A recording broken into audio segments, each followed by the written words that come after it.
Hello guys, it's Kevin here. Um, yeah, as you may have seen, I think I'm just going to share a few updates regarding our charity drive. But before that, I think I got to take care of some challenges. I think there are some who have already been asking. So let's get going. So Benedict has been hassling me ever since I said I was going to start a stream today. So I think it's kind of fair to start with him.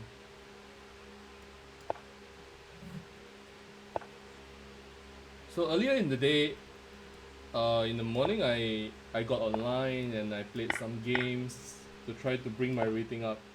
So I managed to gain some 60 points. Yeah, I had a really interesting match with Grandmaster Gory, who I believe is the resident streamer on Lichess. Yeah, there are some interesting games that I played there, and probably I will run through some of those later in a bit. But let's do some games first. Yep, thanks. Yeah, I see your challenges. I'll get to them. Yeah, I see all of you. So I probably am going to lose my hard-earned rating. This morning I had to work really hard to get a 2576. It's not fantastic, but it's a lot better than when I signed off yesterday night.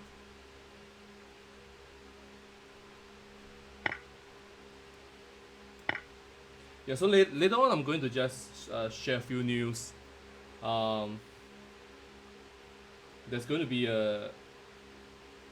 some chat about cheating, which is obviously not the most enjoyable topic to discuss.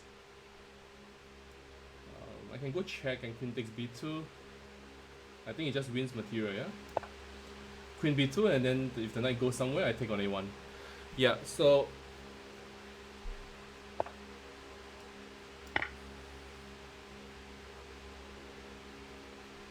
I think with regards to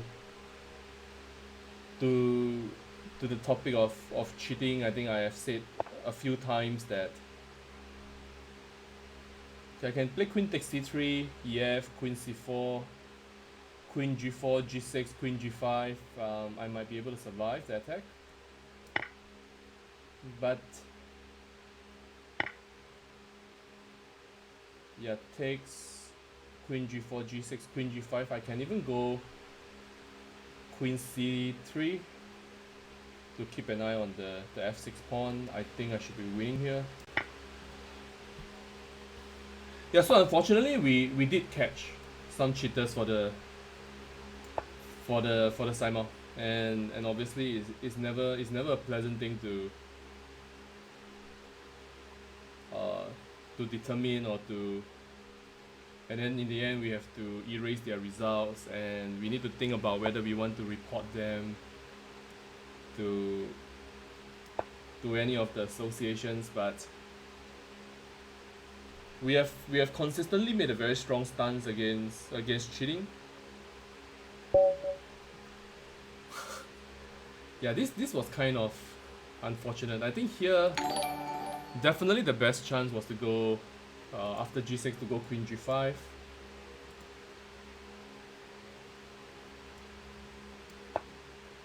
Yeah, but after queen c3, which was what I intended, I keep an eye on on f6. There's never going to be queen h6, and the thing is that if let's say I make a move like, let's say king h8, which is probably still winning, then you know there are some tricks like here, rook e3, and then you can hope for queen d4 and then queen h7, and the game is over. So this is quite possible.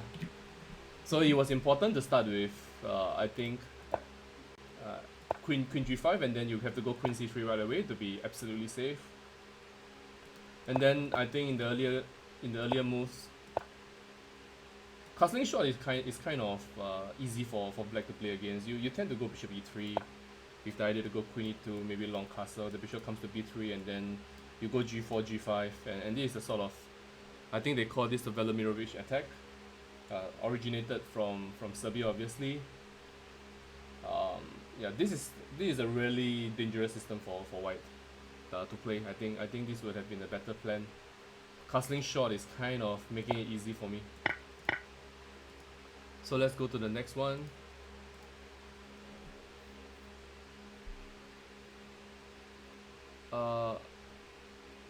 Yeah, I'll play Clausinator.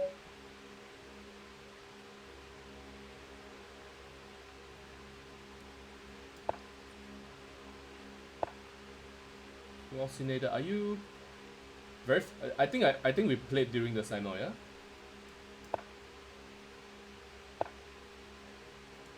Lucas, I think,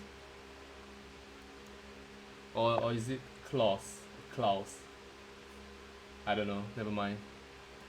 Let's go knight f3.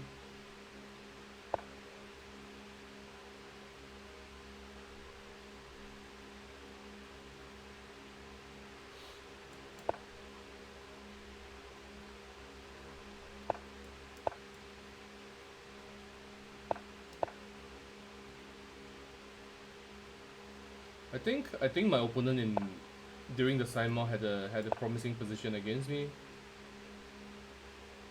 but he made a serious mistake. I think on chat, he was typing, and I saw it on the Lee Chess chat that I think he said somewhere that that that he was winning the game. So I became a lot more careful. So that was a really critical error that he did. He should not have heightened my awareness, because I obviously, as when you play a Simul, you get distracted. You have 25, 26 boards to take care of. So yeah, I wanted to go back to the topic of cheating. I think that uh, throughout all our events, we have been really diligent when it comes to doing post game analysis, because I think that's important. I think we need to be fair to all the participants. So I can share that especially Junior, who's the de facto tournament director, he does a lot of work in carrying out uh, all this engine correlation, and I believe in the results of our work. And I think that there is a very, very, very, very small chance that we have gotten any of our conclusions wrong.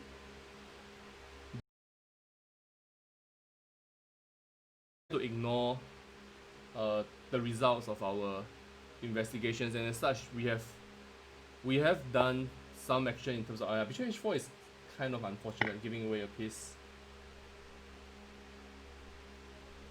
Yeah, bishop h4 is sort of not something you want to do, but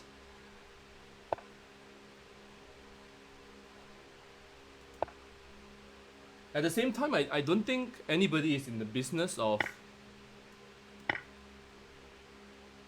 you know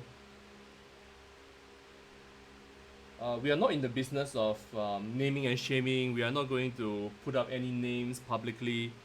We don't believe in that, because I think that there are many young players out there, and I feel like it is very easy to make a mistake like this, to be tempted for uh, on one occasion, just to use engine assistance. And I don't see the point of just embarrassing the guy, humiliating him. That's not what we want to establish. But at the same time, we feel like we really have to do something about it. So anybody who has been caught cheating have been given a fairly strong warning. Some of them have come forward. They have admitted to cheating.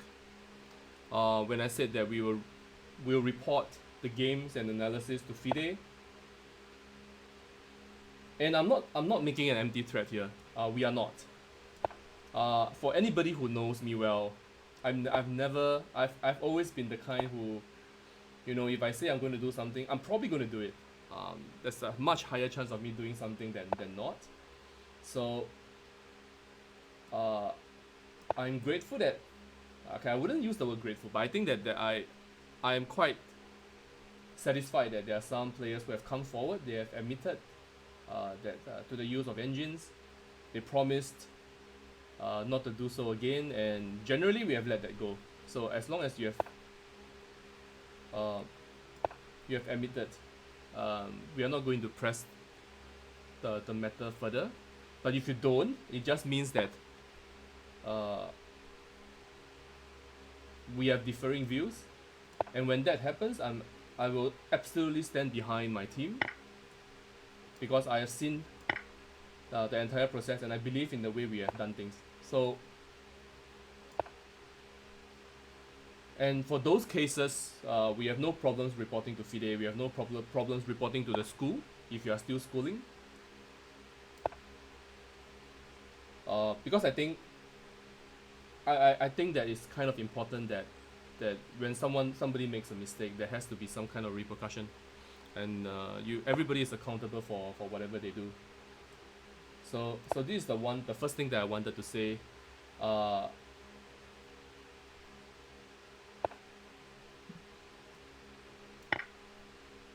And I am also fairly aware that there are some players who have had their accounts closed by chess.com. They have had their accounts closed by Lichess. And for these players, they may not have been the accounts may not have been closed while playing our events.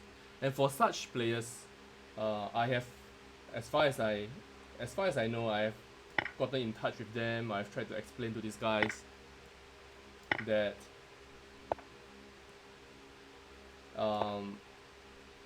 when you do play our events, it is just natural that we will sort of increase our interest in you. Yeah, this game is kind of going smoothly for me, but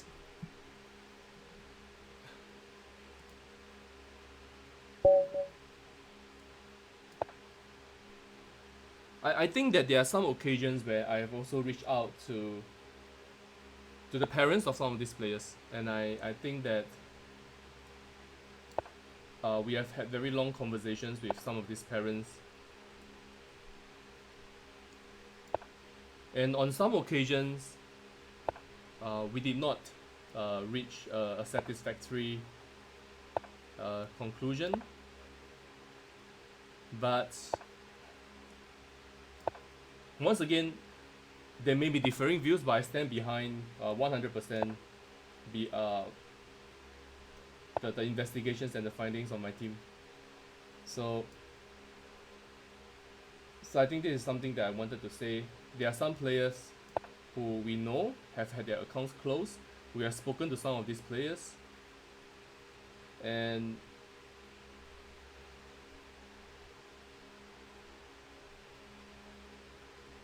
we have gotten some kind of assurance that they will not be using any form of assistance in our events. So this is I think that it is important for federations and associations to make a strong stand against this, and I think that, for instance, I think the Philippines Chess Federation have worked very well with servers like chess.com. I think Lichess.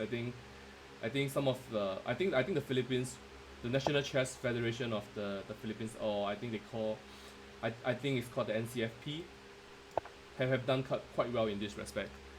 I am aware that there is a young Filipino player who had his account closed, and the decision was subsequently reversed. So I'm aware of this case. I'm trying to find out a bit more how that happened.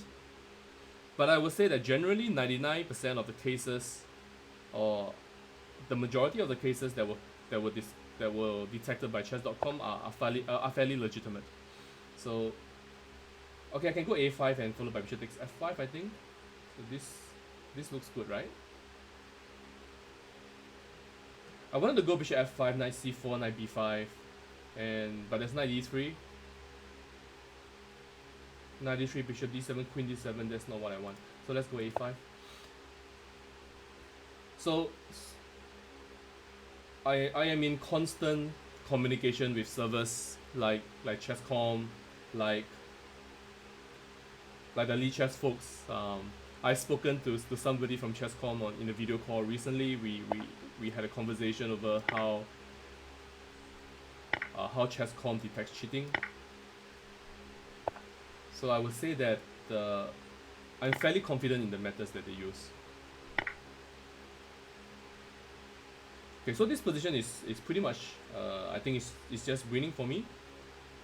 I think his only plan is to go e4 and opening up this dark square bishop. Maybe he goes rook e8. So probably I will go e4 here just to stop that one, and then later on I will prepare the b4 break.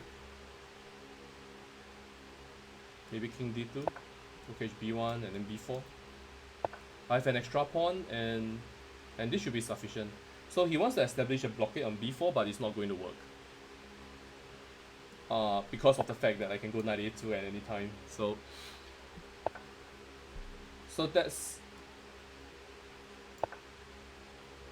I think that when an account is closed, it's important to at least understand why that has happened. And definitely it should not be completely ignored. I mean, even in the end that, let's say that the servers made a mistake. But there has to be some kind of, at the minimum, somebody should be asking how that happened in the first place, and if in the end it was a mistake, then it's all good.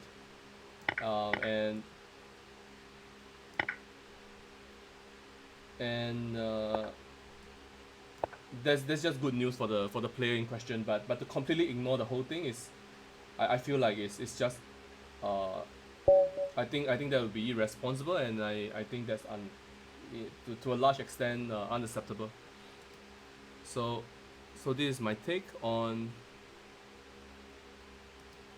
cheating.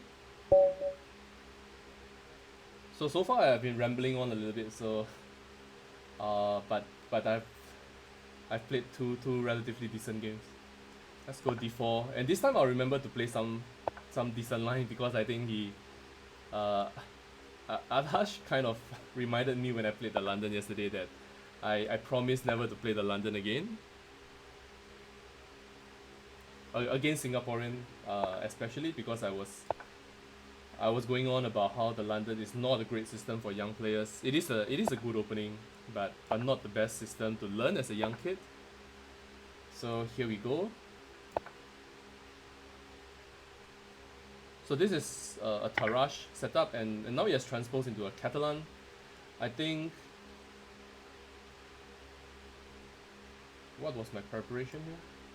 I forgot whether I'm supposed to go knight e5 or knight a3. I think knight e5 was what I looked at. Yeah, so the next thing I wanted to say is that you can see on the top left corner of the stream that we have raised 64,000 Sing dollars. I know that there are some chess players who have come forward. They have said that they are going to donate more, and of course we are really grateful for that, and I think Lakeside Family Service definitely agrees with me. But at the same time, I think that circuit breaker is lifting.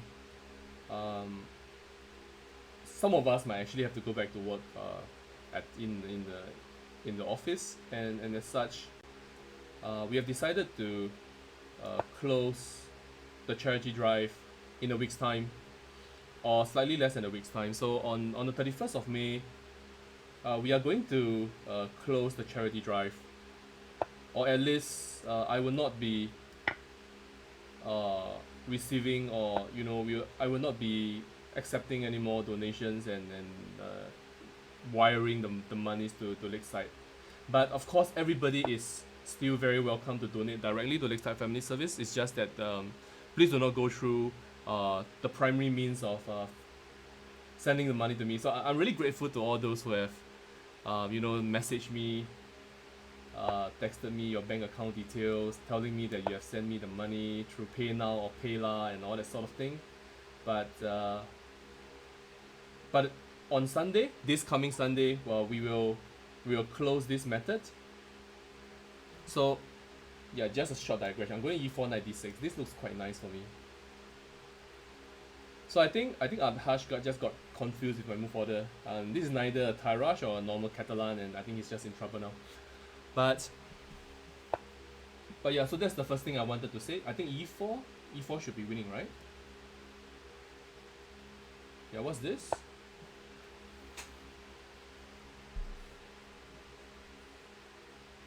So we will be closing the charity drive, and therefore we will also disable the Google form. So if any of you want to make a last-minute donation, please come to me.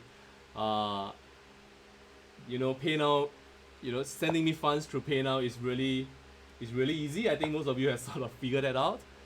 You don't have to go to the website and click left and right. You just send the money to me. I'll take care of it. You'll receive your donation receipt. I think some of you have been asking me about that. About when you're going to receive your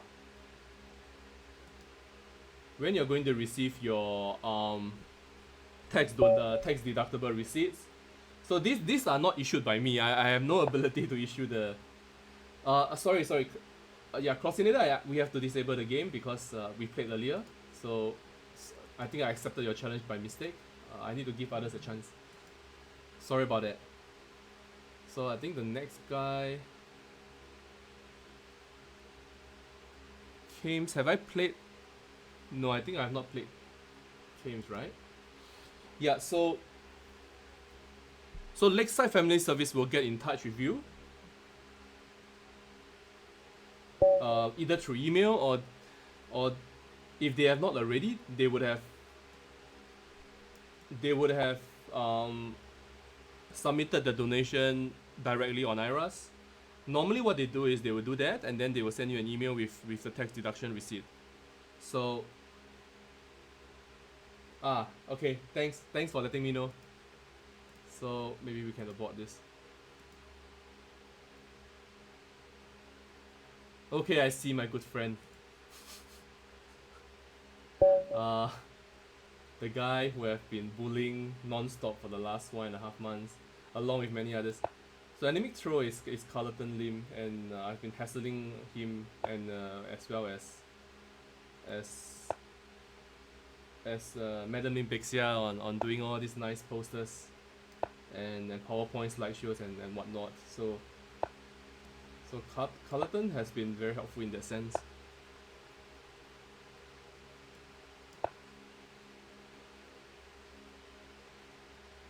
Yeah, so I think Lakeside Family Service has been a little bit overwhelmed with the donations, and therefore they may take a little bit of time, but please be patient. I think that the receipts will definitely come in due time, and I will definitely check on that with them regularly. I think I myself donated, so of course I also want to see my receipt, right? And as well as my family. So I'm kind of accountable to them as well. So I think that's the next thing I wanted to say. And then in a while I'm going to share. Yeah, I wanted to go e4 here, but that feels like a bit cooperative.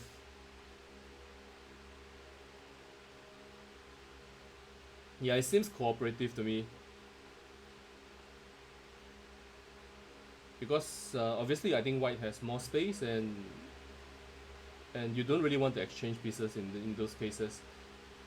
So e4, you take a few times on e4, and then black goes knight bd7, knight f6, exchanging even more pieces, and I feel like white's advantage will get diluted in the long run.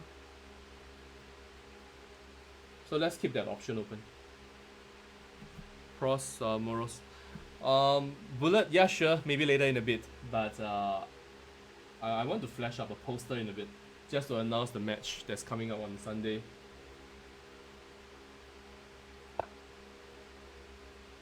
Yeah, and later on, there's going to be a segment where I will analyze some of my games.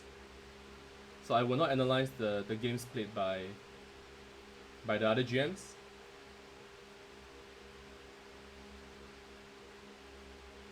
Yeah, Carlton is playing well. Like he's giving me some issues to deal with. Like DC4 is his immediate idea, and I have to take. And after Queen C4, I think he has B5. There's sort of B5 immediately. There's knight takes B5, but basically he's exploiting the move knight D2, which I really regret now. It's not a clever idea. Let's go E3. It's not a move that I want to play, but I don't really see a way out. There's bishop D3. I can go rook E1. The pawn is still defended.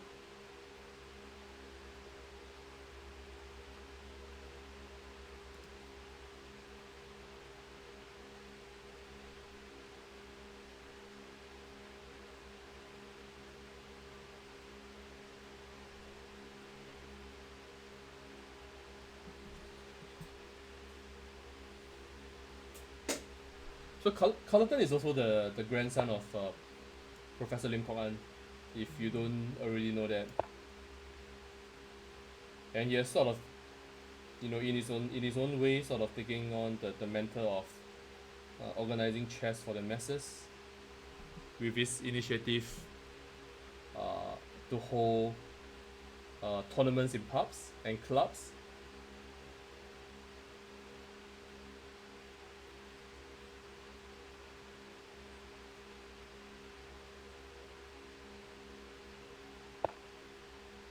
And now I go knight e2, and then followed by knight to f4. He has some ideas with e5, but that weakens d5, so I can maybe take on e5 and followed by d5. Now I have some ideas of taking on g6 if he goes e5, so that's not such a big issue for me. Thanks for following, Happiness Bunny. I'm afraid online cheating is not going to go away. Yeah, I know. I think that it's frustrating to have detected cheating, because firstly there are no prizes, right? If there are no prizes and then you are caught cheating, would I want to organize a tournament with prizes? I'll be a lot less inclined. But at the same time, we kind of established, and this was what the chess.com guy said as well. People cheat for no reason whatsoever. People just cheat. You don't need to have a reason. What is this? Bro, it's a free piece, bro.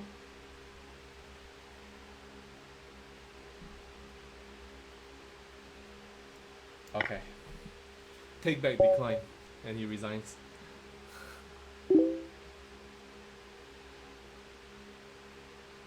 What? What are you doing, man? So, Siobhan Wong. Sorry, are you following me? I'm just. Basically, I'm only accepting games with people who are following me on Twitch. So I think Quiron. So I'll play a few bullet games with you in a bit, Prof. Morozov.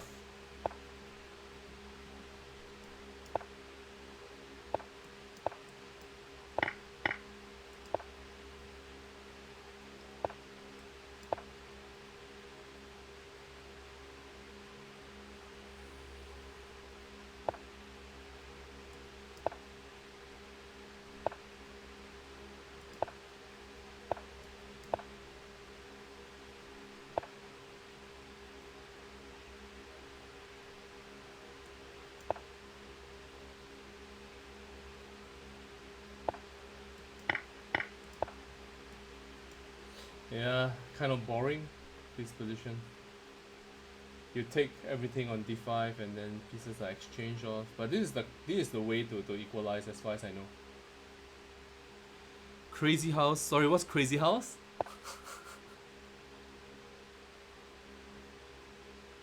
I would love to try it, assuming I know what it is.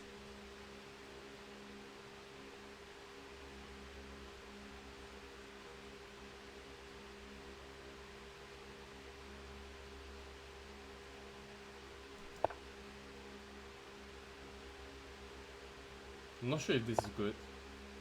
Okay, I think you blundered with this.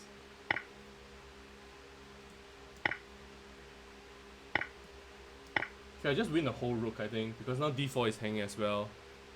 It's bug house by one player. So how does that work when you Okay, what is this? Yeah. So 7 Happiness Bunny, are you variant bunny? When you capture an opponent's piece. I guess we can try that.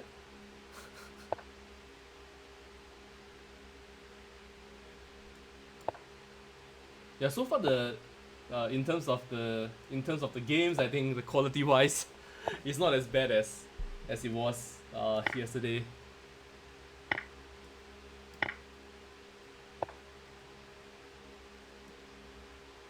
Maybe I'm a little bit more relaxed than as compared to yesterday, given that I had some practice with Gory. So we played a match, and quite a fun one actually, and I think I want to show some of the games. He's a good sport, and he was streaming at the time, which gave me a serious advantage. Hey Jason, how are you? I haven't seen you in a bit.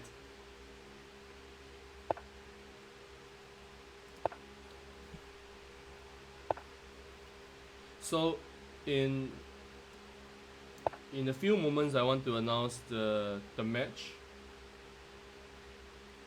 and why I'm particularly excited by it is that it's going to feature not just young players. It's also going to involve adult players, veteran,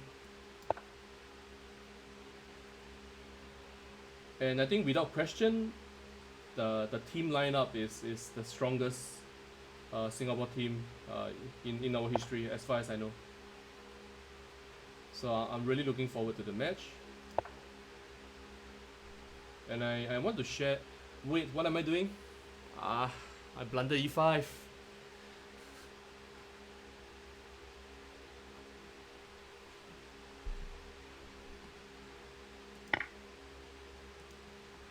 Yeah, that was sort of.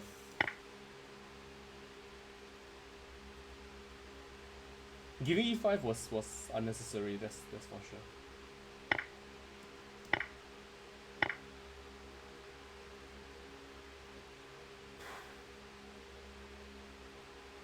Let's go rook e8. I nearly played queen c7 and I lose the d5 pawn after bishop f6. Let's just give the pawn, I think. Hello, Marcus. Dinosaur King. Can we play something that's less than 5 plus 0?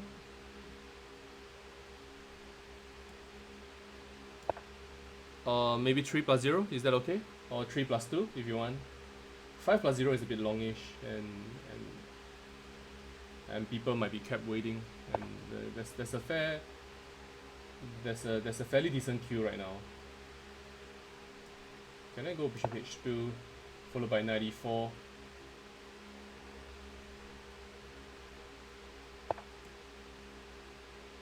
He may go rook takes e4 and g3, but okay, I don't really mind. So queen takes d5, I have knight f2, so this is the point.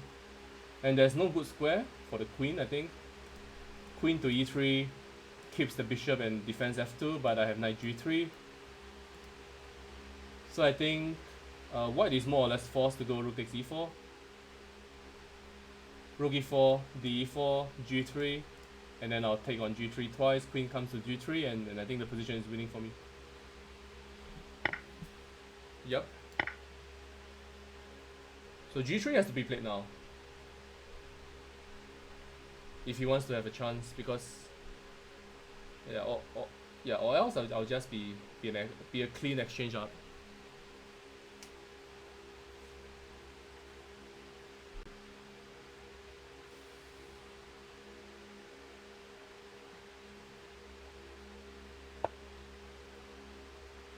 I think he saw G3, Bishop G3, and didn't like it. But now I'm just a clean exchange up, same number of pawns, so things are going well.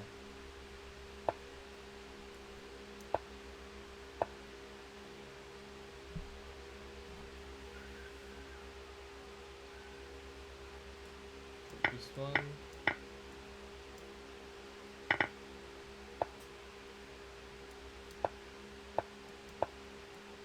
Bishop A7, Rook A3.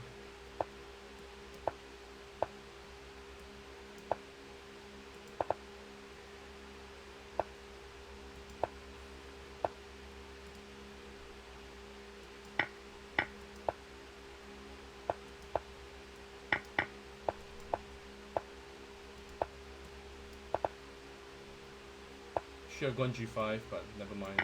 Still winning.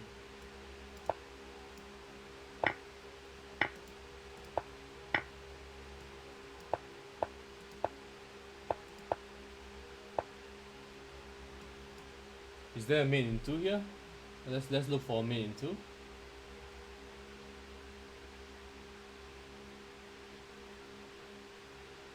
I don't see it. Is there a mate in 2? Mate in 3 definitely, but not mate in 2, I think.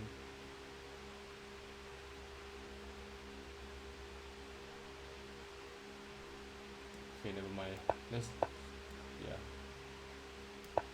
yeah, mate in 3. Yeah, I'm just going to bring up the poster. Just give me a sec.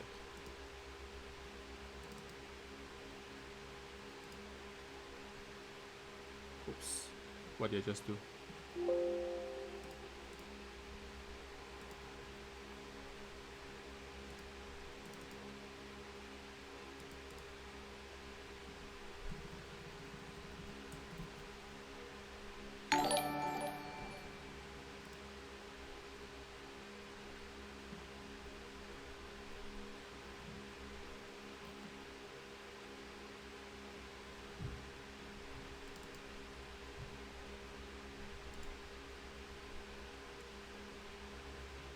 Yeah, so this was designed by Pixia, so thanks very much again.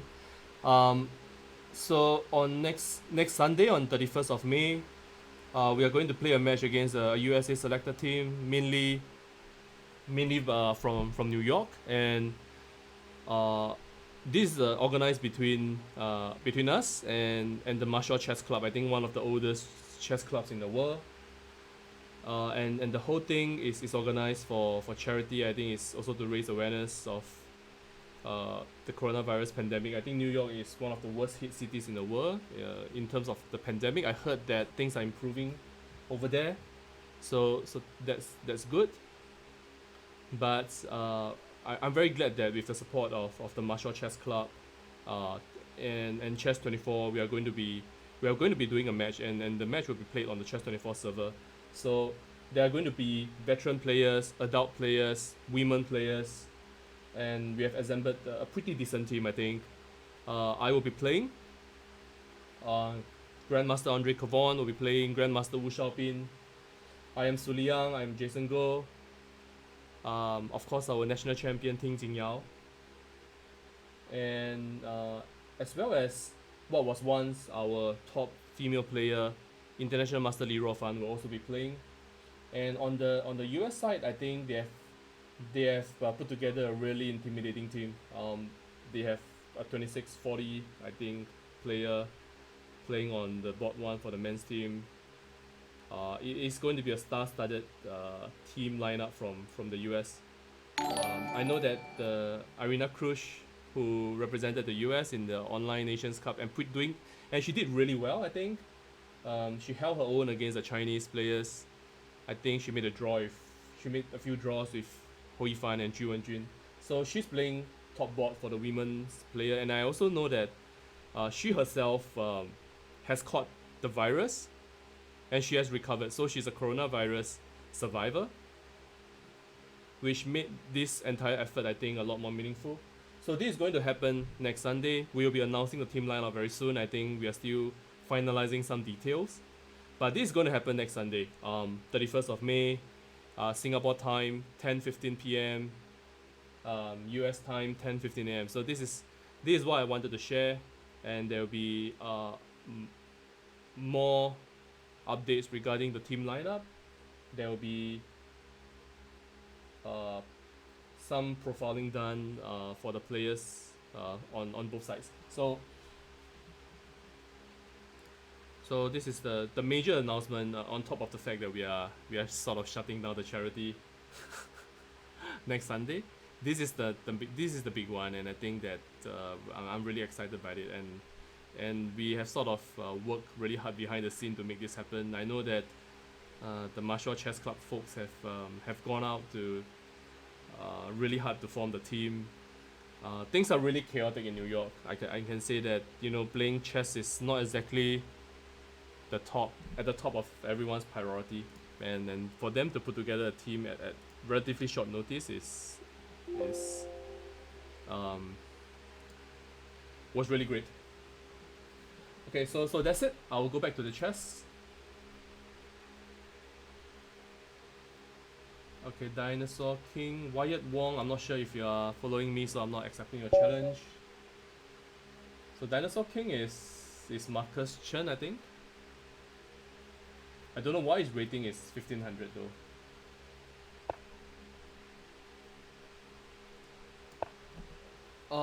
We are short of a couple of players, but pretty much the team is more or less firmed up. So there are going to be 36 players from both sides. If you recall, I think the match against Kazakhstan, we had 20 players, age group players. So now we are going to have, I think, 24 young players, and then we have 10 adults and 2 veterans. So of course I'm also happy to share Grandmaster Wong Ming Kong will be in the team. International Master Chan Ping Kong will also be in the team. They have sort of served us quite faithfully, at least when I was still improving as a player. I think they were sort of the mainstay of the national team setup at the time. So Chan Ping Kong and Wong Ming Kong will be playing for us in the veteran section.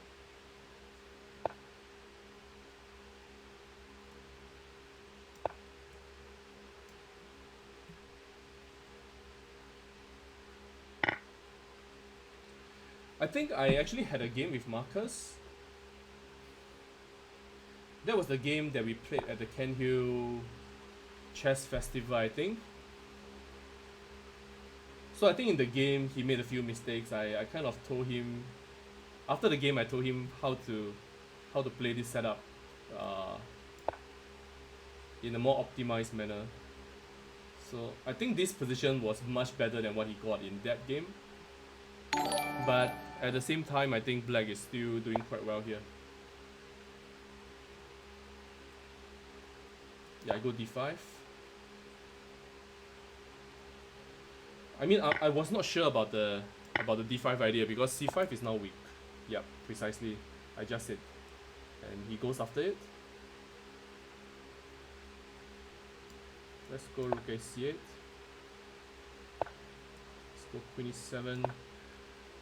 I don't know, I'm sort of losing the thread. Any tips to improve on your chess? Work hard, read more. I don't know what to say.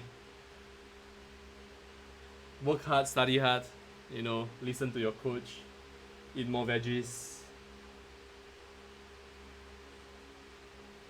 Yeah, I definitely don't like my position now. That's me speaking too soon. I think that, okay, I didn't like a takes b4 as well. I think he could have kept the tension on a little bit longer, because now at least I have one less weakness to to worry over whether it's a5 or c5. Or maybe I can play knight takes b4. Maybe knight takes b4. I attack these 2 pawns. Queen c3. I have knight a2. So if queen c3, I have this tactic. And now how do you defend c3? So I'm going to go f5, rook fd8. Yeah, this is unfortunate. I can take on b2, but he goes rook c2, and is my knight trapped? Maybe it is, maybe it's not, because I can go e4 defending b2. He goes some knight takes e4. I don't know. I feel like the knight can be extricated.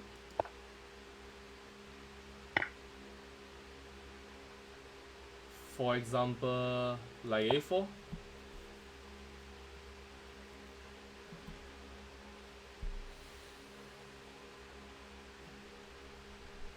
Thanks to all the followers. Thanks Latnayana for following.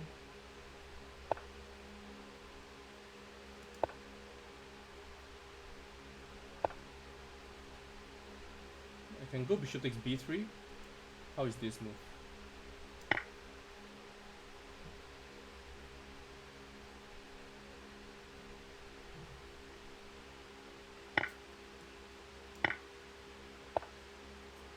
Now knight d3.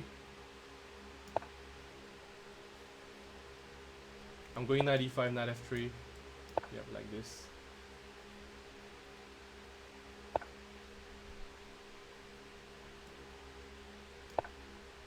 The position is just lost. I think he's just playing on. Oh, okay. I'm short of time. I didn't see it. So. Okay, but 31 seconds is more than enough, I think, to convert this position. Thanks, Marcus. Variant Bunny. Okay, let's try this crazy house. Okay, let's do this.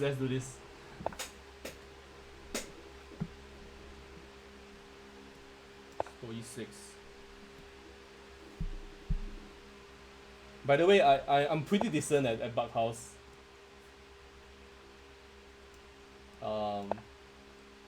That was the game that we played most often when I was schooling in primary and secondary school. Yeah, I would like some pointers. I think that would be nice, but let me try to get up to speed first. I think the number 1 rule is that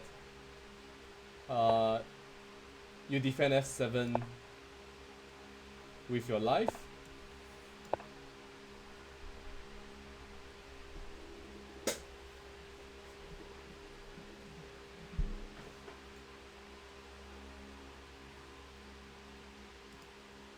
So Ethan is online. Yeah, we can play later.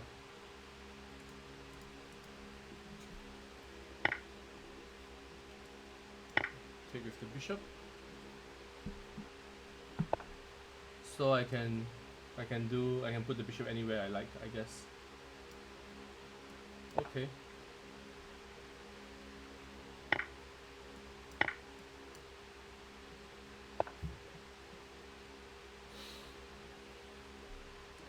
So if I take the knight, I guess you'll play bishop h6 and then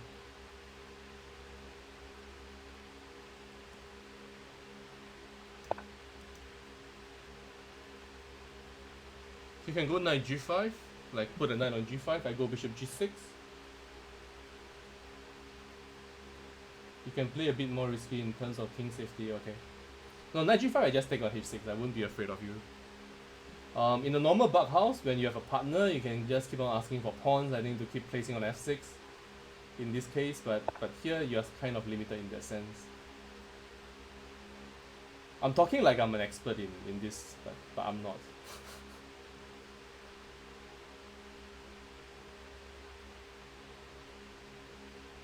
Yeah, knight on h5 seems to be a good move.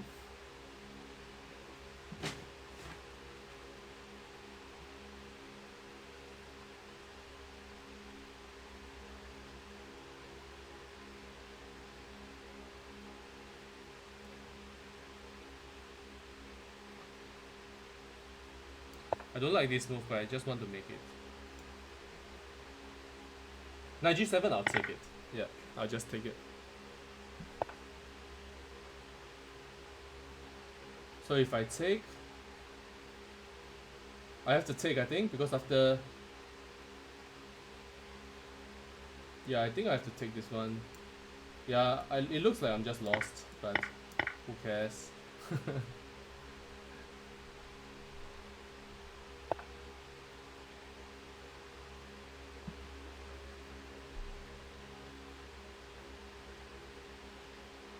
Yeah, I'm getting absolutely destroyed here.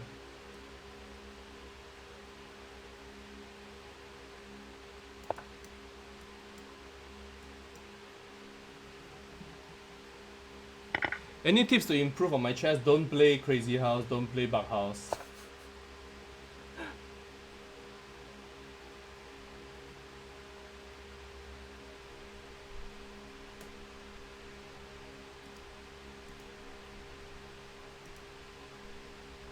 Yeah, sorry, that was my...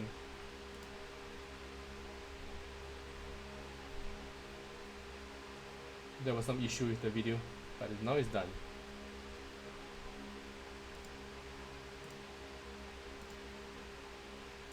Yep, okay. Now I hope it's sorted out. Yeah, this position is just lost, right? He has a queen, so bishop h6 is just mate. He's just lost.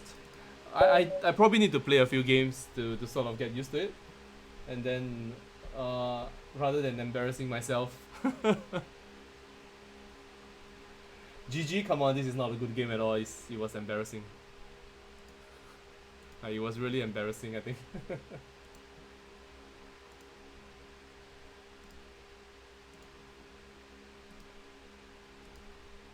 So let's play against Rodka.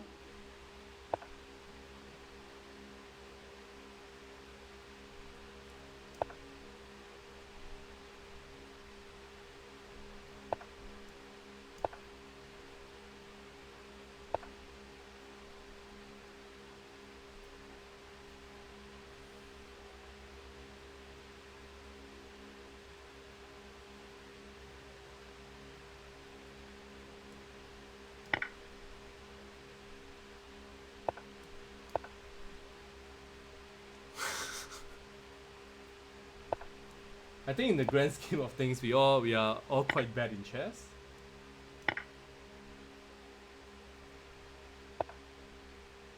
So I wouldn't be so harsh.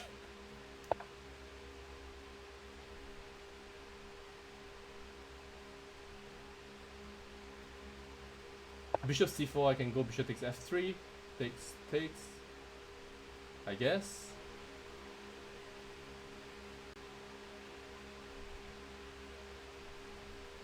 Can I go bishop f3?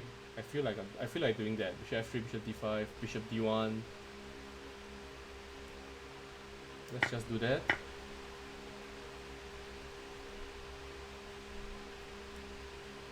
Queen d7, I guess.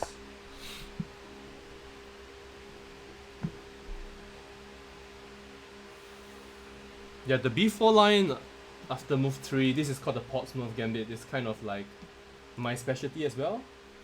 It is a line that I've played in Blitz since I was a kid. And I showed it to a good friend of mine who happens to be Ethan's coach, and he showed it to Ethan, so it's not a bad choice, I think, but not the best one, given my familiarity with the line.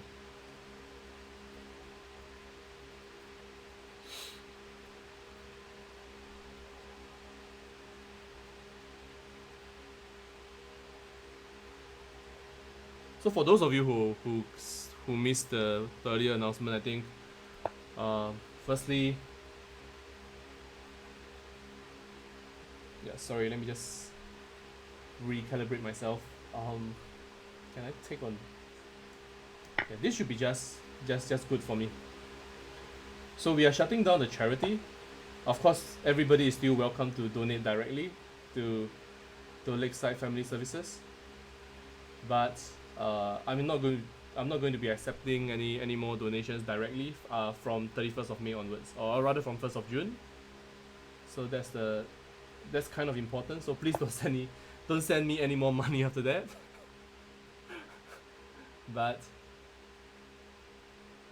and the second thing is that on Sunday we'll be playing against New York City, and there will be a lot of heavyweight clashes. I can say that board 1 for New York City is a 2640 player, and then on board 2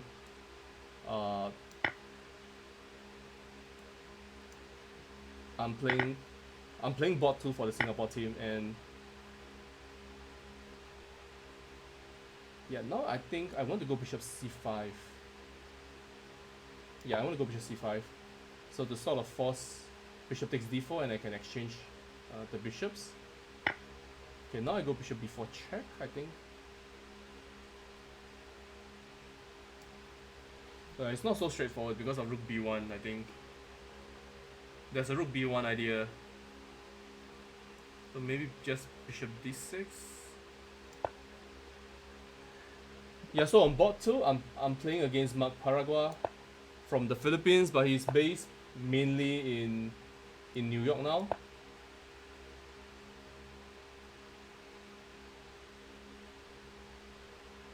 So those who know me well, they kind of know that I have a really awful record with Mark Paragua. Like, no matter how good a position I got, I will still end up losing.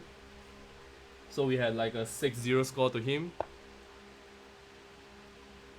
But it is what it is. I think this is going to be the lineup, and I'll be playing him. On board 3, they have Oliver Barbosa, also a Filipino grandmaster, very strong player.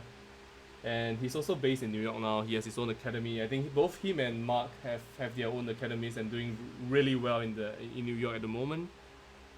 So much thanks to them for agreeing to play the match.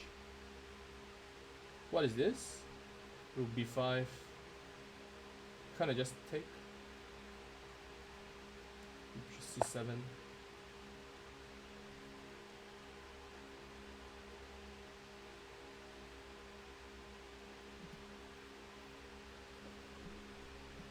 Yeah, our SEA Games gold medalist Gong Qianyun will also be representing us in the women's section. Yeah, this is kind of good for me because now there's zero pressure on the queen side, so I can just slowly bring my pieces out. My d5 knight is a monstrous piece, and he has no equal basically. So now let me stop this 95 threat. Okay, this position is just completely winning now. I just need to play a little bit precisely, and the game is more or less over. I'm going to go knight c7 eventually, and to pick up the a6 pawn. It's important to try not to exchange pieces in an overtly hurried manner. Basically, you take your time, you improve your pieces, and there's not much what can do. I think it's resignable.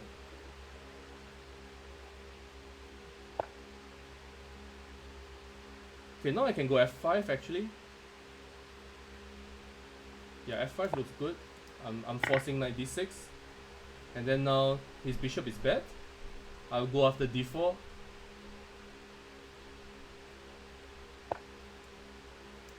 Yeah, like this. So I need to be careful with some rook takes b6.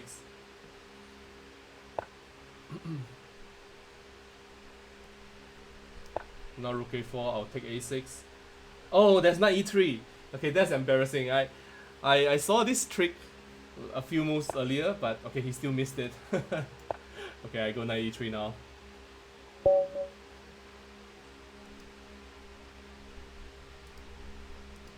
Okay, thanks Ethan. Not a good idea to play the Portsmouth against me. So okay, I wanted to run through some games. Just now I had a match with Gory, so I wanted to show some of the games. I think it was quite fun. Is Gory online? Let's just check if he's online.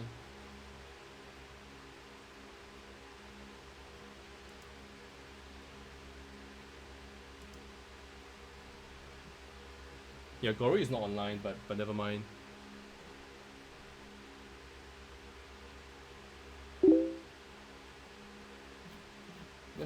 Let me look for the game. Yeah. So against Grandmaster Gory. He's not Grandmaster, but sometimes you put a title there in your name and then you get motivated every time you look at it and you work towards it. I think he's a good player.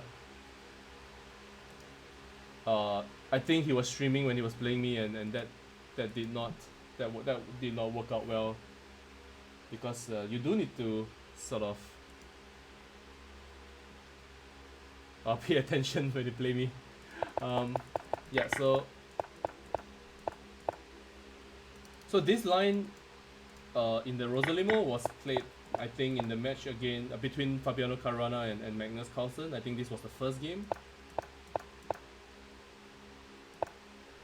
I believe I went through the opening moves quite a number of times in a few of my streams. So this is the starting position of the opening variation. White has a couple of breaks. I think he goes either a3 to b4 to soften up the queen side, or to go knight h2 and f4. So this is a new concept that Magnus devised for the match. So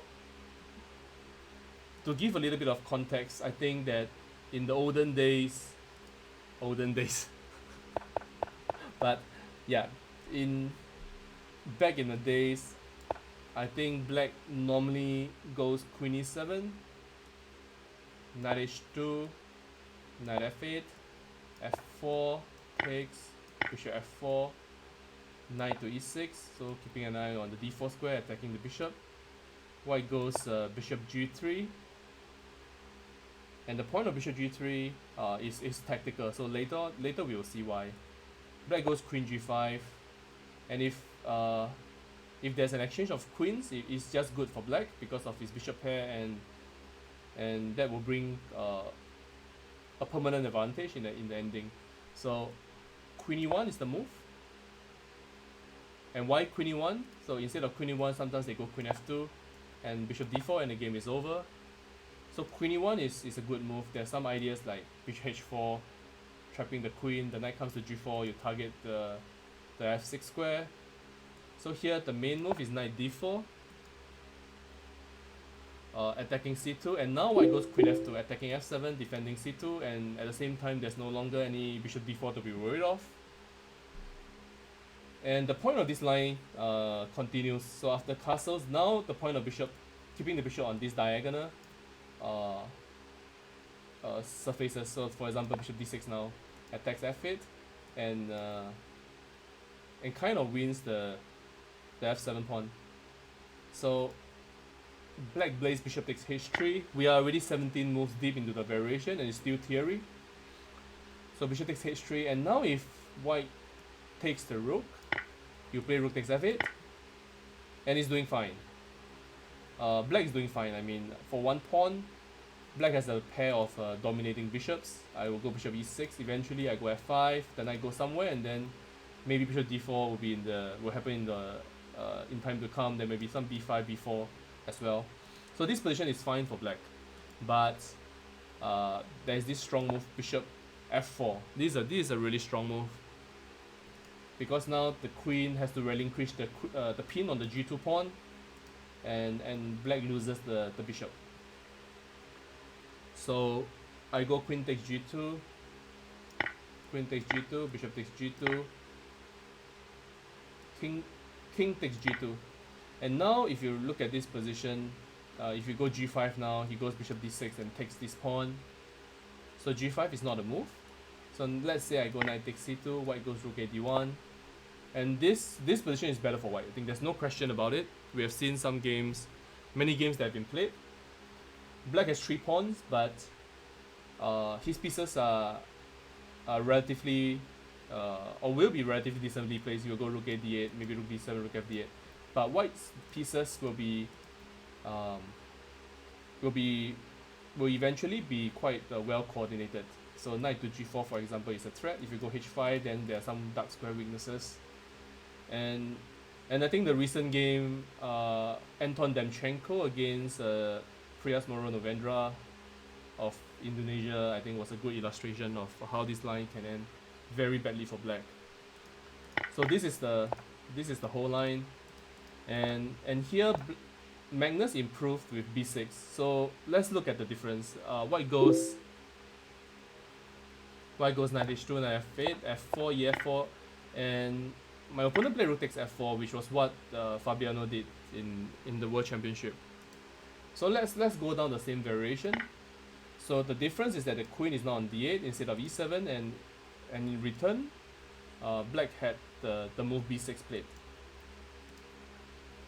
And after knight e6, bishop g3. Let's say I go queen g5. Already you can see that black has gained a tempo, because instead of going queen e7 followed by queen d8, I went to g5 in one go, and I've gained the b6 tempo. But this is a really important tempo. And after say queen e1, let's go down the same line. Knight to d4, queen f2, castles, bishop d6, and now bishop takes h3. And now if you go bishop f4, black goes queen g2, takes, and now instead of knight takes c2, you go g5. Hello, passport. You are not at the end of the stream, so this decent timing for you. Although you did miss some news. Yeah, but here after g5, now bishop d6 does not come with tempo. So here I just attack the bishop. It does not work. So instead, the bishop has to go somewhere, but there are no good squares for the bishop, really. Like for example, let's say you go bishop e3, knight takes c2, and now the bishop is caught. If you go bishop g3, I go knight takes c2 again, and now I have knight e3, whereas previously the bishop was on f4, guarding the e3 square. So basically after g5, the best move is bishop to d2, and after knight takes c2, rook a d1, rook d8, you can see that the bishop is a lot worse placed on d2 as compared to the f4 square, and the d3 pawn is now vulnerable. So this is the whole point behind Magnus' innovative move b6. Okay, I mean innovative is kind of a strong word for somebody as strong as him, and he obviously has a team ready to help him with preparation for the World Championship, but it's still like, you know, it's a really subtle difference in the move order. I think for lesser players like myself and for many of us, I think we can appreciate the depth of the analysis. That it took me a while to understand this, by the way. Like when the game was played, I was sort of trying to figure out why the whole point of this b6 move. Yeah, so in the game against Gory earlier on the day, instead of bishop f4, he played rook f4. I reviewed his stream. I think he didn't really know what the theory was. I think he didn't recognize this game as well, so I think he was pretty much on his own, whereas I've analyzed this before, and I know where the pieces go. So if bishop f4, you go knight e6, queen g5. If rook f4, you go bishop e6, and generally you go g5 and knight g6. This is the plan, and you control e5, control f4, and then you go queen d7, long castle. This is how Magnus played in the first game of that World Championship match in New York. So he played rook f2, I went queen d7, a4. I think a5 is more or less forced. You don't want to allow a4 to a5. White goes rook a f1. Long castle. Yes, I've looked at this really deeply. I spent a lot of time trying to understand the whole thing. And that's why chess is so hard. Chess is really tough. Like to figure this out took me maybe a couple of hours, and it's just like a move. It's not like some grand strategy that might help you win a lot of games in the future. It's just one move in one variation, or rather one sub variation of one variation. So, but that's also part of the beauty, right? Like that's that's why we play chess. Yeah, so I think he sort of lost the plot. Like doubling rooks on the f file looks very very natural. It looks strong, but at the same time his pieces are all dressed up but nowhere to go because f7 um is very well protected by the e6 bishop. Yeah, and after a move like e5, I understand. I understood what he was trying. He wanted to go knight e4, maybe some knight d6 and take the pawn, but after knight to g6, the pawn is lost, and basically the game was over. And yeah, I have the bishop pair, an extra pawn, and all the positional trumps. Yeah, bishop c4 was kind of convenient as well, and then I take a second pawn. Yeah, so this was quite nice. Not for my opponent, of course, but at least I can say that there is one game that uh, rewarded me for my hard work based on this line. So that's the first game that we played. We played 9 games.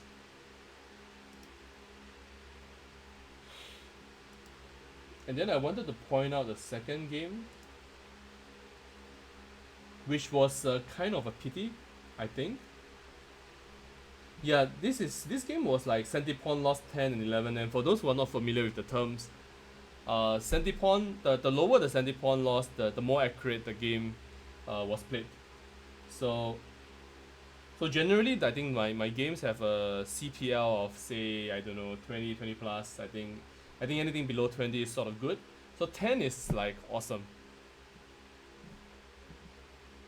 But there are still some inaccuracies or mistakes according to the Lee chess analysis. My opponent had like CPL 11.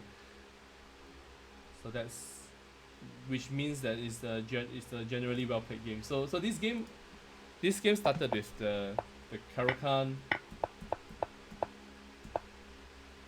And for any of you who have been following my games, I think you should know that I've been playing the exchange Caro for a while now. So this is sort of the theory. Queen c8 is a move. I think Queen d7 is the other big main line. And then there's also this move e5. So these are the three critical moves in this position. So Queen c8, I go knight to d2, e6, knight f3. Yeah, so generally black wants to play bishop g6 to blunt the light square bishop.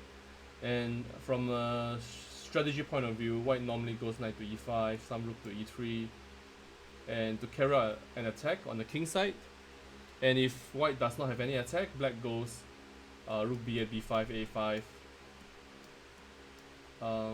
Sorry about the arrows. Yeah, so there is no rook b8 because of the bishop, the strong bishop on f4. Yeah, and castles. So I had another game with Lee Quang Liam, the famous grandmaster from Vietnam. He also played castles. Bishop g6 could be played, and here I think bishop takes g6, h6, and queen b5 I think is interesting, with the idea of going queen d3, and we have something similar as compared to the game. So after rook e1, castles, we go queen c2, bishop g6 takes, queen to d3. And here in his stream, he said that white had evil intentions, and that's true. I had evil intentions. I wanted to go knight g5, queen h3, and checkmate. So he played a6, with the idea of course, obviously, to go b5, b4, to soften up the Carlsberg structure I have. So normally the Carlsberg structure is Alright, let me just show what is the Carlsberg structure. The Carlsberg structure typically arises from the queen's gambit decline. So let's say, let's just make some moves. So normally it goes like this, and yeah, and so on and so forth. So in most of these lines, white goes rook b1 to go b4, b5 to sort of attack the queen side structure. If black goes say a5, you go a3, and then you go b4, takes, I go b5, takes, and then this structure is basically this is called the Carlsberg structure, and this can also arise in a reverse manner in the exchange Caro-Kann. So it's, if you look at this, you recognize quite clearly that this is actually the same thing. And therefore black also does this a6 b5 minority attack against this structure. So let's move on in the game. So after a6 I went knight g5, knight h5, queen h3. So f4 is not hanging because of queen h7 mate, and this position is actually very difficult for black. In the game against Lei Kwang Liam, he played e5, which was actually played in the Grandmaster game, I think, but it is not good. I think after d takes e5, white was better. I think I was better in the game, and eventually I lost, but because I fell for some trick in the end game. Yep. In this game, he played bishop g5, bishop takes g5, b5, queen h4. So my plans are extremely primitive. I'm going rook e3, rook h3, g4, and mate. So there are no secrets at all, like what I'm doing. Yeah, I'm trying to understand. Okay, never mind. So I want to go rook e3, rook h3, and g4. So you play queen c7. I think the point is if I go rook e3 now, there's f6, my bishop is trapped. So g4 is good. And now I thought knight f4 has to be played, and after queen to g3, you go e5. So this was what I thought was going to happen. And I was intending after d takes e5, knight e6 to go knight f3. And I thought I was more or less just winning. And after knight f6, yeah, this I think was the critical point of the game,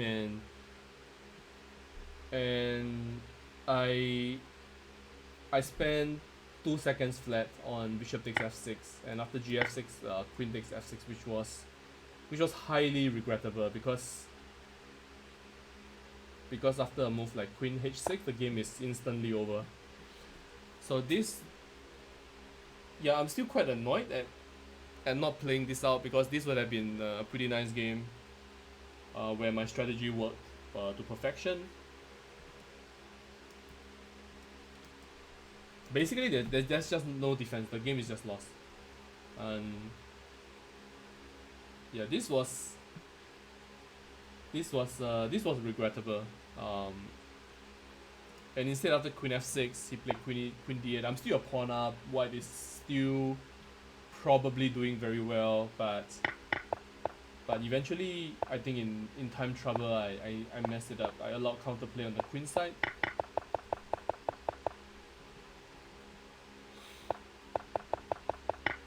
Yeah, and I even had to like grovel to a draw in this position. And eventually, this became a draw with very little time for both sides. Okay, so these are the two games.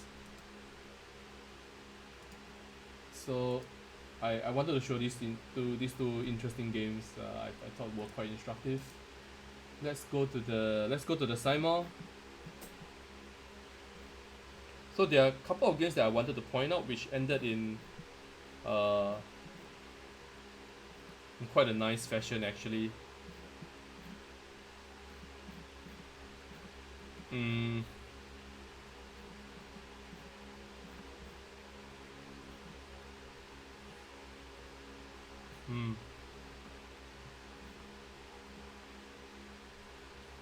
Yeah.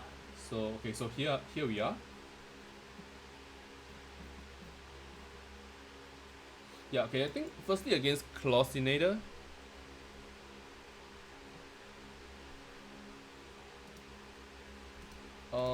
Yeah, against Clausinator, I think that let's jump straight into the game. I think this position is better for white, but I had to be precise. I think something went wrong here, like uh not sure what. Okay, I think for sure I should have played knight h5. The knight was better on h5, I think. And then yeah, this position after queen c5, king d8. I missed queen d8, and then yeah, this position. I thought, what did I think? I was afraid of rook f8. I think.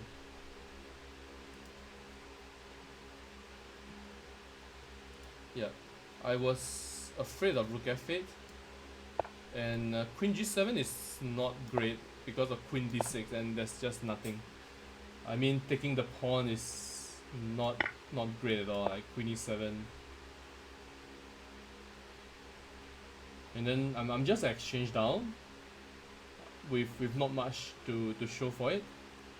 So I think this at this point I think I was losing. So yeah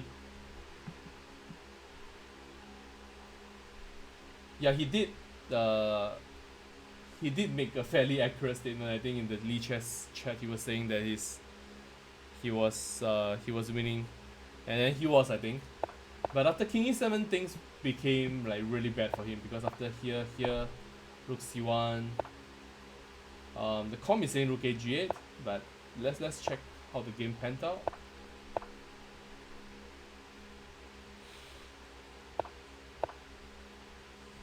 Yeah, so this position after queen f6, the position was just lost. Like f5, f5 and e6 come under tremendous pressure, and and the tactics just work out very well for me. So king b6, knight d6, queen c7, and now queen d4 was very strong. So initially I did not see what to do after e5, but actually after e5 I had the very pretty rook b5, and it's mate. It's double check and it's mate.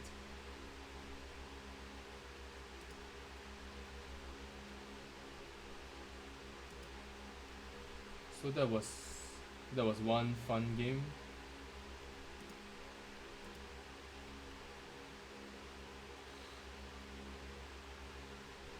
And then why do I have to keep scrolling down? I wish they have a way to fix the point of, I don't even know how to call that, the point of scrolling. um,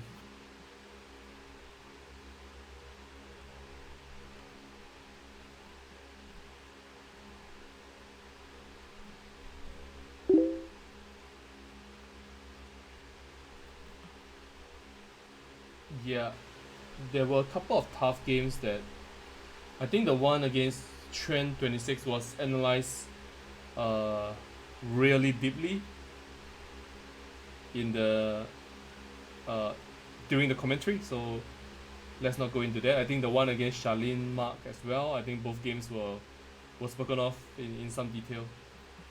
So I wanted to talk about the game with Alisa Ng or Goose Feathers.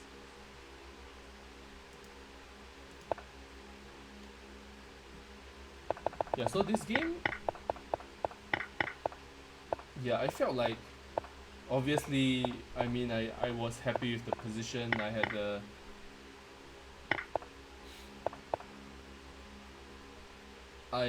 the bishop pair and the isolated pawn to work against. So this is predominantly a technical task, and I did not do very well, I have to say. So yeah, this position, I mean, white is definitely better. There's no doubt about it. But how could I have increased the pressure? Maybe queen h4 now, and then doubling the pawns on the king side, and then there will be so many weaknesses for black to take care of. And this all these pawns will be isolated. So maybe this is how. Maybe this is what I should have done.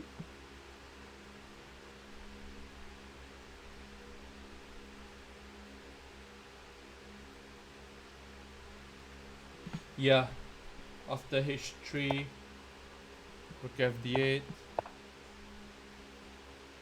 e3. Okay, it's normal. It's a normal move.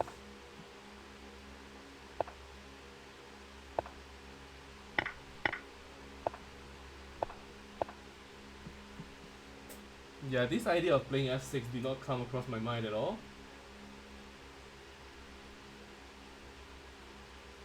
Because now, even though, you know, she has a weakness on d5, I can only attack it twice. She could defend it twice. So in essence, it's just one weakness for her, which could be defended well.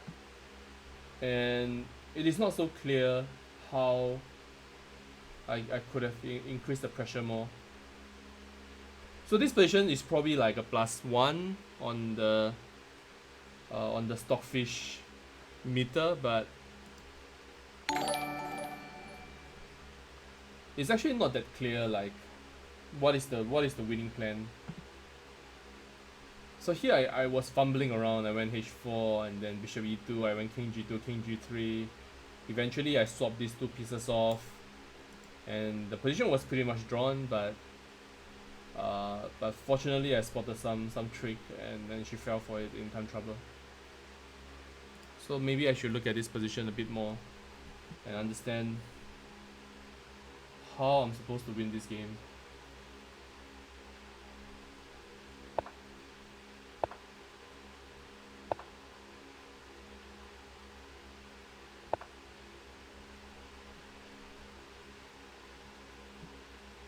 I see some of you guys are following on Facebook. Not a lot, but there are some.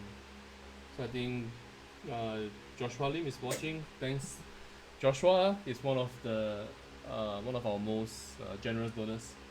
So he has donated on frequent occasions to Lakeside Family Services as well, even before Chess Against COVID started. So thanks very much for your generous donation to the cause, Joshua. King g2, knight f8, bishop a3, knight g6, king g3. Yeah, all this is just very nice for white. Pieces look really pretty, but how do I win this? Yeah, I wanted to go queen c5 actually, but what am I doing? Oh, queen f8.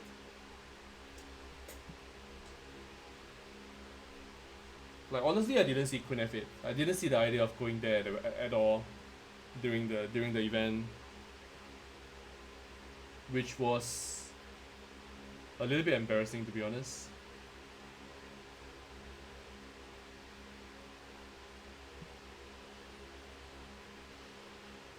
So the com is suggesting 95, which I'm not really convinced with.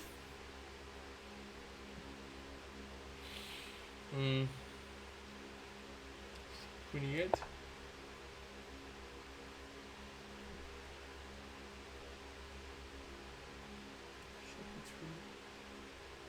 Should d3 95 comes with tempo. Okay, let's go h5. Yeah, just a nice position. Okay, I played queen d2. And then suddenly, according to the com, there was h5, which obviously I missed. And the point is, I think if I take, there was queen f7 or what? Oh, queen f7 f4, sorry. Queen e5, right? There was queen e5, and after f4, queen f5. So this becomes impossible to handle. The queen becomes really active, and there's no good way to control it. So yeah, h5 was a good resource.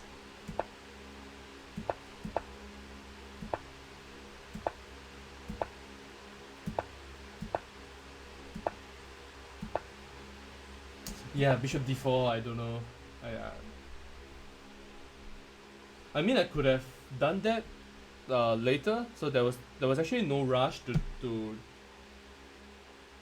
allow this swap because clearly keeping the bishop pair was to my advantage.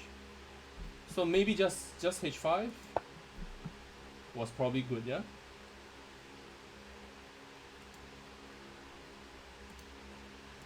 So 95, I go bishop e2. Yeah, this just looks like a good position. Bishop d4, allowing knight takes d4, e d4. I think by here I was like, sort of resigned to the fact that I was not going to win this one.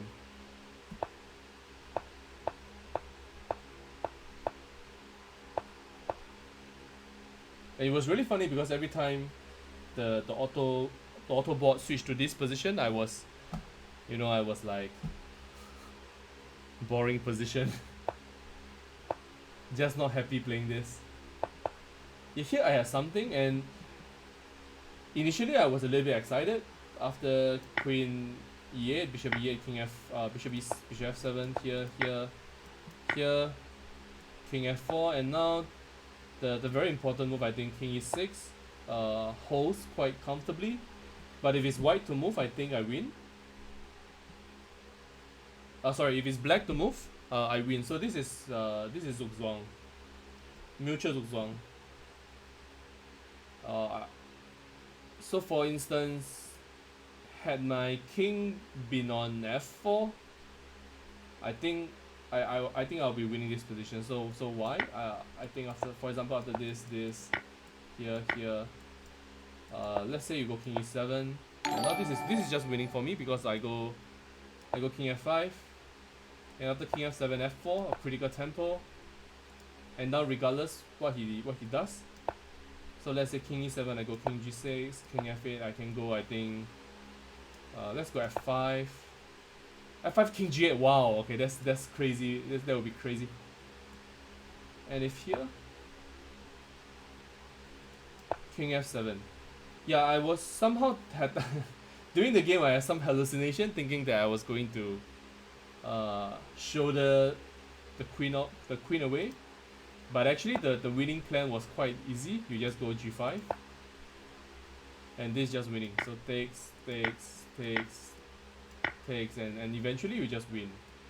So for example, here you go here, let's say here, and then king e6. Yeah, and you take the pawn, and you're just faster. So this does not work, which basically means most endings don't work. You have to kick queens. I played queen to c1. She went queen e2. I went queen c8 check. Here I didn't understand. I mean, if black had wanted to make a draw, you should have gone queen e2, and I didn't really see like how to improve the position. Maybe bishop g6 could have been played. We go bishop e6. And then this queen is in the dominating square. It's going to definitely, the game is going to end in some kind of perpetual.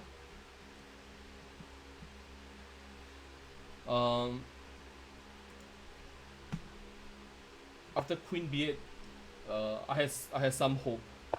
So for example, this position, I still had some kind of hope because at least there was no immediate threat of an impending perpetual. So here I was like, okay, I understood that these two are weaknesses, and I wanted to somehow catch her with queen d8 check and take an a5, or at some point I was also going for bishop g6. So this is a really unpleasant position for black already, I think. So I went bishop b1. I understood that this idea of playing queen c2, going to h7 was not going to work because it is not so difficult to defend against the threats on the king side. But I also knew that this thing is going to eat up some of the time. So from a practical point of view, I think you give her some problems to solve, and then uh, she takes time. Eventually, she realizes that there's nothing going on, but she already spent some valuable minutes over there. So Queen A, Queen C2, King F8, Queen C7. I think was strong. Yeah, now I suspect this position is lost. I mean, the Con finds some way to defend, but yeah, this position is now lost because Queen 8 I had this Queen D6 check, and after say King G8, I can take on F7, I think. Queen F7, Queen here. Here there's F5. I didn't see this as well. I did not see this honestly. I thought that after King G8 I would have taken, and then I played Queen D8 and take on A5, but apparently F5 just wins. So I think the point is black is almost in zugzwang. The queen has to stay on the back rank to avoid any checks. So there's never going to be any queen e4 shenanigans. Yeah, so this position is winning. Yeah. I mean, I'm not sure I would have played it. But instead, after Queen E7, yeah, when Queen B6, so sort of keeping an eye on D8, attacking A5, maybe some Queen D8 check eventually. Yeah, so here, this was what happened here. And now if King G8, I just go Queen D5, King F8 and F5. This I saw. And this is just completely winning for me. So instead, after Queen E7, oops. Yeah, us 1693 wants to play, but yeah, I'm kind of ending the stream in a bit. I just wanted to finish analyzing this game, and yeah, so this would have been a better try. I think King G8 would have been a better try. Instead, Queen E7 was played, and after, yeah, and here after F5, the game is more or less over. Yeah, so this was I thought a really tough game. I think my opponent, she's very young. I think, what, 9 or 10, I don't know. But this was not an easy game at all. Yeah, so that's it about the Simul. I think thanks very much to all who have been following me. I mean, I'm not even sure whether I will continue to stream after we are done with the charity drive. We might still continue to organize some events here and there. In a way, I think we have. I don't know. I feel really. I mean, most of the people who I want to thank may not be watching this right now, so maybe I'll just save this for another time. But there are many people I want to thank for helping me on this entire initiative. I'm really moved and sincerely touched by my team members for really putting in a lot of effort. I do know that they have to put up with me. I could be really demanding at some point, and sometimes I make decisions that may not be the most popular. And they have been extremely supportive. We had plenty of disagreements, which people don't really see when we organize these events. There are on many occasions when there was a lot of stress because things were not moving. There were a lot of problems, even in the Simul. There were technical issues. We were still scrambling to set up the events. Qing'an had some issues with his technical, the technical side of things. I think his audio had some issues. So all these things actually were quite. We are not professionals at this, so we don't have a dedicated team just making sure that the audio and visuals and everything are nicely done, and get paid to do this for a living. So we don't. So at the same time, we still want to, you know, be as professional as we can, and I would like to think that we have done decently, and I know that many people are appreciative of our work, and I just want to thank everyone for the encouraging words that you have shared over the last 2 months or so. So this has been quite an enjoyable ride, but it's not over yet. There's still going to be a match to play on Sunday, and after the match we will wrap up the charity drive. But of course, you know, if you have some spare cash, you want to do something good, please donate to Lakeside Family Services directly. We will still continue to post up uh, the links to the donations. Chessagainstcovid.com is live. Please visit the website. We have all the events, the pictures, the reports, everything is published there. Thanks to Pixia once again. Thanks to Arun of Chesslang for doing up the website with us, basically for nothing. So that's it for today. Thanks again. I think today was a good day, right? I think from a chess point of view, I won all my games except for the Crazy House. So well done, Happiness Bunny. You deprived me the happiness of winning all my games, but but I think I did win all my games today. So that was, yep, 1, 2, 3, 4, 5, 6, 7, 8, 9, 10, 10-0 for today. So that's not bad, right? Yep. So I'm signing off. Tomorrow we all have to go back to work, go back to study.